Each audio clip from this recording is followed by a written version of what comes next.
Hey everybody, this is Way to Fail with another episode of Steam Roulette in Space.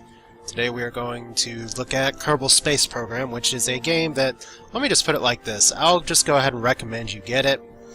To be honest, I picked this up, I was a little hesitant at first, but it is a very deep, very good sandbox game, and I mean I read all kinds of accolades about it, but just playing it itself, I dumped a few hours in it and realized, hey, I've dumped a few hours in it. So let's get started by taking a look at it. What I'm going to do here is to resume a save game that I have on here. You can see, and I'm just going to do a little bit of a look through here. You start with your space station. You have, and this is not the demo version, this is the full version because I went ahead and bought it.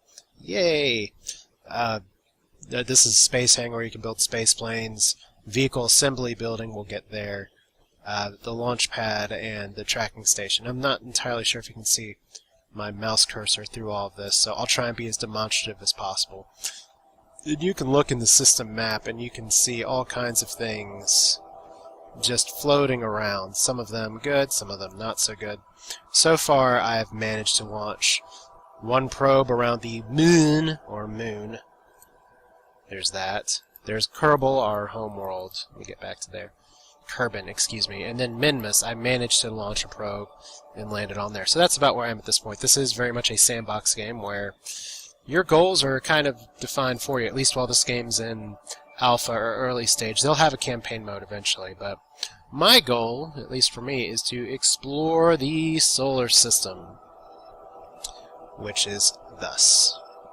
Now that's my sort of overall goal. You can see the planets kind of having different alignments. It's not meant to be totally like our solar system. But we're going all the way back down here first, scrolling back to the planet, because we are going to be launching a landing mission on the moon today, sort of see if we can do that. I've attempted this feat a few times before, and so far have managed to fail, which I guess makes sense because that's my name. So we're just going to build a quick rocket. I'm going to talk you through it. You start with the command capsule, and this is going to be a multi-stage rocket. So the first thing I want to do, and this will be a sucky thing to forget, is I want to put a parachute on top that will make sure that you don't die. Now this is also being played on the 0.19 update, which did introduce re-entry heat. Which this, if you're not very familiar with this game, yes, there is a lot of physics that is let me put a decoupler here first. That is probably the bread and butter of this game, is the physics engine, which is very complex, but pretty good for the most part. I mean, if you do some extreme things or get out into extreme no-gravity situations, then you'll have some gravity monsters come and try and chomp you down. It's known as, popularly or affectionately, as the Kraken.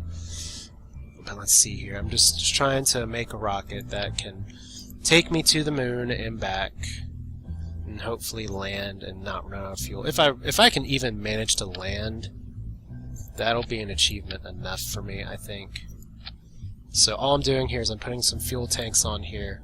There are better ways to do this, I'm sure, but this is how we're going to do it today.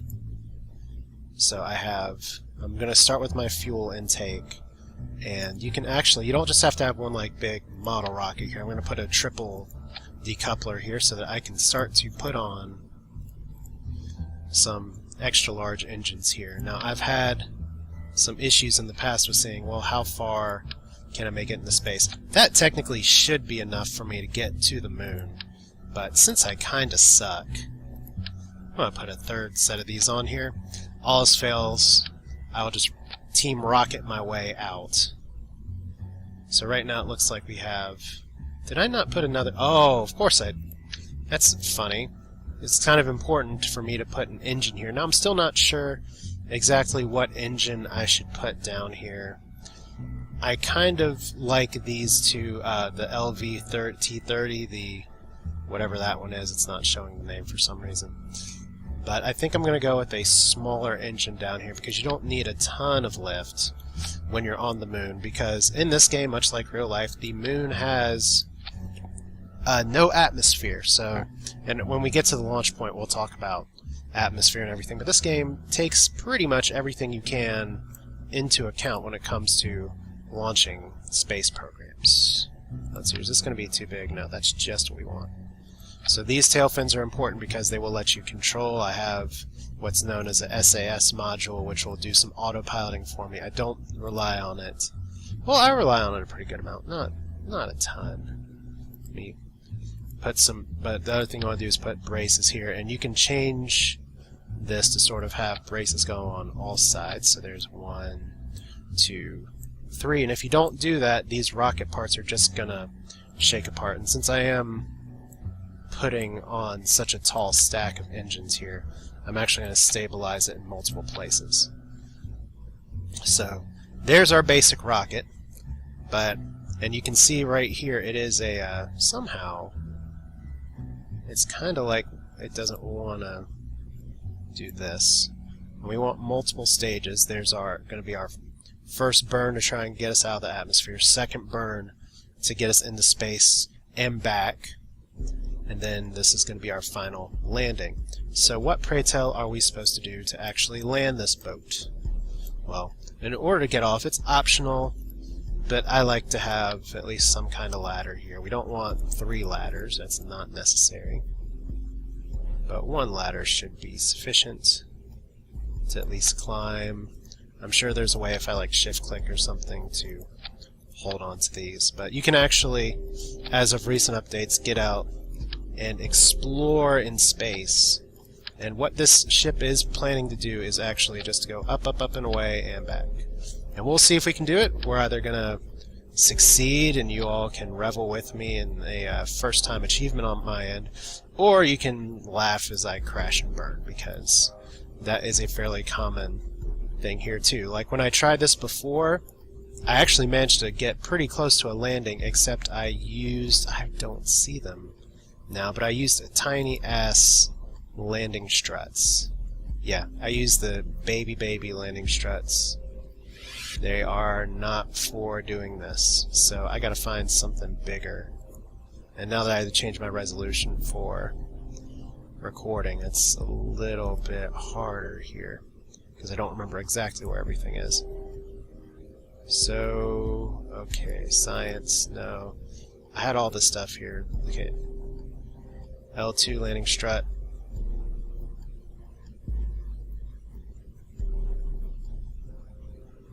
Alright. So I guess this is what I'm looking for after all. Yeah, that's it. I was using some other tiny toothpick one. Like one of those that definitely shouldn't be used as a landing strut. And I kept wondering, oh, I was using the micro. Basically made of toothpicks. It's very small and my ship crushed it. So we're going to use the bigger one and we're going to put it 4 ways around the ship here. And hopefully this will work. I don't exactly know where my engine is relative to everything else, but if I put it down here, either we're going to succeed or we're going to fail wildly. So that's my engine. I'll put the struts on my... Oh, let's not do that. I'll put the struts on my engine, sure. I mean, I just don't... The last time I was so close, the last time I tried this, and this is obviously me just playing, trying to learn the game, that, what in the world? Does not want to do this. Okay, so we're going to put this as low as we can right there. Actually, I might as well put it on the body of the rocket, so I know I just did all that, but if the game's telling me I can't put it there, I probably shouldn't put it there. So there's our trusty ship. Is there something I'm forgetting? I'm sure there is, but you have multiple stages for rockets here. It seems like there should be a decoupling here. But you know what? Yeah. I mean, I have it built. So, let us name this one Moon Lander Hope, because I hope it works. Will it work? I don't know. Like I said, I've never successfully landed something on the moon. And I know we're 10 minutes into the video already. Well, we can do at least getting onto the moon and back. So here's Gilbro Kerman. Alright. And all you gotta do here is you want to press T to start your SAS module. Get your throttle up here, and I'm going to hit space to launch. I want to give a special thanks to, God, I just forgot his name. A guy who makes all kinds of Kerbal Space Program tutorials. It really helped me out. I'll put a link in the description. Here we go. We got 3 fuel burning. Our ship is heavy as a mother, but we have our little tail fins down here who are doing their work. You can see in the bottom left, and they're trying to keep us oriented in the center. Our goal is going to be at 10,000 meters to turn 90 degrees.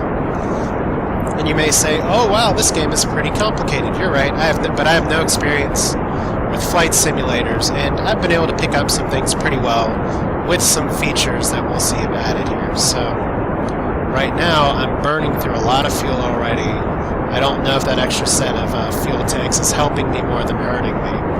So we may need a quick redesign here because I am struggling to get escape velocity. Normally I would be a lot higher by now. So I'm burning more fuel than really I should, because I want to throttle down here before long. Yeah, this rocket is going to be trouble, I think, because I was hoping to save fuel, or have more fuel here, but it turns out my ship may just be a little fuel inefficient. You can see here we're already burning through 1 tank, so that's essentially wasted fuel. So now that we're at 150, we're back on 2 full tanks. And we're just going to keep throttling down until we get to 10,000 meters. We're going to try and keep it at 150. Now what we want to do is get out of the light blue portion of the atmosphere, which is at the top. You can see here maybe I throttled down a little too much, because my speed's starting to go up. We're at 10,000, we're going to turn off SAS, and we're going to start our tilt. And this rocket's probably going to be a little harder to control than what I'm used to. We're going to try and stay on 90 degrees as much as possible. There we go. We want to get 45 degrees vertical there. That's close enough. And let's burn it back up and go to the map view. And we are starting to leave this. Now we want to get our apoapsis really high. All these terms I didn't know before. But we gotta really make sure that our burn's true. Gotta try and stay on the nav ball area. So let's see, right now we're at 25 meters and counting. I'm just gonna do as much of a burn as I can. I'm actually gonna turn off SAS here because I got my stuff done. I think that was probably another fuel tank running out. So let's hear, how high are we? 40,000, 50,000. We want to just keep going. Get higher up. And I'm paying attention to this because once it gets high enough, I'm going to cut off my engines and establish an orbit here. So I made my ship probably a little heavier than I should. We're almost there. We're still at 90 degrees, and we're going to cut the engines at 100,000. So right around there. And right now you can see we're in a crash course back into Kerbin, but we do have some fuel left. All we're going to do, and this is the feature that's really made the game far more accessible to me. I was very scared going in because I have no flight nav experience, but now they've added a maneuver system where all you have to do is, and I can explain what these mean later, but since I'm mid-gameplay and I don't have a ton of time, you can take these nodes, and let's hear 162 and 68. Not fantastic. I'm not like the best ever at this or anything. So 103 and 179. It's a sufficient orbit for what we're trying to do. Not the prettiest circular orbit, but I am no pro at this game. But what these nodes do, you see at the bottom of the screen I have a T-minus 1 minute 44 seconds. And what that means is, and let's go take a pretty look at Kerbin here, we are now in space. Music's changed, you can see our target, the moon. What I want to do here is try and adjust our ship. It is a boat, so it's kind of heavy. But my goal is to get my point on that reticule down there. What I'm going to go is the blue crosshair that's in the nav ball. I'll eventually be going into a prograde burn, which is in the middle of that yellow. But as we're rotating around the planet, let's see here, got to remember what my controls are. Yeah. See, my ship's so heavy, it's hard to control right now. But I am eventually, in about 55 seconds, and I'm going to start this burn a little sooner, I'm going to want to start shooting straight out. What that's going to do is to increase the width of my orbit, because fun educational things you didn't necessarily know until you started playing this game. Orbiting a sphere, really all it is gravity's pulling you down. You're just going so far, so fast, that you just keep falling outside the gravitational pull. So I'm going to start this burn at 15 seconds. And we're going to lose our 3 here really quickly in this. But since we're already out in space, when I'm doing this burn, that's okay. So let's hear a 30-second burn starting about now. So we're going to run out of fuel pretty quickly. But you can see here on our map, we're already expanding our orbit. You can see I may have started this a little late because the apoapsis isn't changing too much. So I'm probably going to have to waste some fuel here just to expand my orbit. Okay, we're at 50. Good. We made it. Barely. So, whew. I thought maybe we wouldn't. So we have periapsis, which is the lowest point of the orbit, and our orbit is not super high right now. Well, it's 100,000. That's pretty good. And then 139. So that's actually a better orbit than I had in mind before. So see, we're in orbit around Kerbin. Yay, or Kerbal, or whatever the planet's called. And we're out in space. And there is the sunset over our blue oceanic home. But our next goal is actually going to be to land on the moon. So let's go ahead and set the moon as our, not as our focus, let's set it as a target. Now what setting something as a target does is it just helps you kind of visualize what's going on.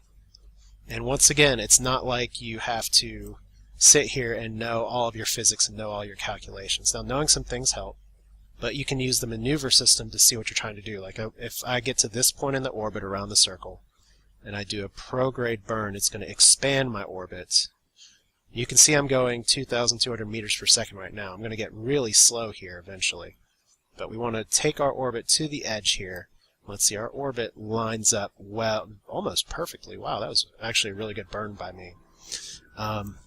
We have one point here, the closest approach to the moon, and that is the target closest approach. So all we do is we want to take this so that we have a close encounter with the moon. So let's see, if we go there, pretty much if we adjust our orbit, we do this burn like we should. And it'll be a 16-second burn on our engines. We'll have an encounter with the moon where we will get a fairly decent, fairly close orbit. So all we're going to do, I actually am thinking about just ditching this first stuff right now, but I'll probably want to save this for the first burn because I want as much fuel as I can. See, there's the moon up there. If you're going without the nav-ball maneuver system, what you want to do is shoot for the moon right when it hits the horizon, and you should be able to have an encounter by the time you're there. As poor Gerbero or Gibro or whatever is looking around going, who? What? And you can look inside and see all the stars through the port window. So like I said, it's a fun little space simulation, sort of fantasy fulfillment. But we're going to fast forward some time here, just so we can get to our slingshot maneuver. Now I'm going to be shooting off the light side of the Kerbin plane as I have more debris just floating around here in orbit. I guess I could rocket or dock those eventually, but we're just going to go around, and we'll want to burn this starting about 8 seconds. So I'm going to speed up time until we get to less than a minute. We're warping time at 50 times per second, and I had some bad luck overshooting time. So I'm going to do a full burn and then reevaluate where I am. So yeah. So let's go ahead and turn off the SAS. I should have gotten in position sooner, but whatever. We're going to do just a very simple thing that's going to maneuver so much faster. Okay, SAS, get in position, please. Alright. Not perfect, but let's go ahead and set that thing on fire. Oh, goodness. Bad control.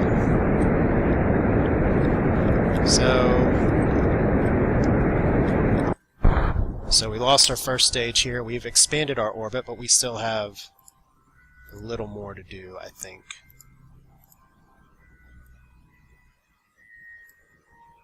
So yeah, it was looking so good. Oh, things were looking so nice. Are we still gonna have a pretty close encounter with the moon? Maybe. So yeah, see, I'm no perfect person at this game. But we want to have a burn that'll give us a periapsis. There we go. That's what we'll do. So we have to get back to the node in a hurry. Oh! Okay. Awesome. I somehow just screwed up my ship and my decouplers didn't decouple. So it looks like we were floating aimlessly in space. Way out here forever. So sorry, Chiro, I killed you. Alright. So that is my attempt at a moon landing. Hey, at least I got into orbit. Of course I would have an amateur hour screw-up like this on camera. So I'm going to just call this a video for now, and I will do a second actual attempt at the moon landing when I see, hey wait, why are all of my engines just dying? So that's it for now. Kerbal Space Program is great, but hopefully I can show you what the moon looks like a little closer, because I've never had a screw-up like that before. So see you next time, or see you in just a little bit.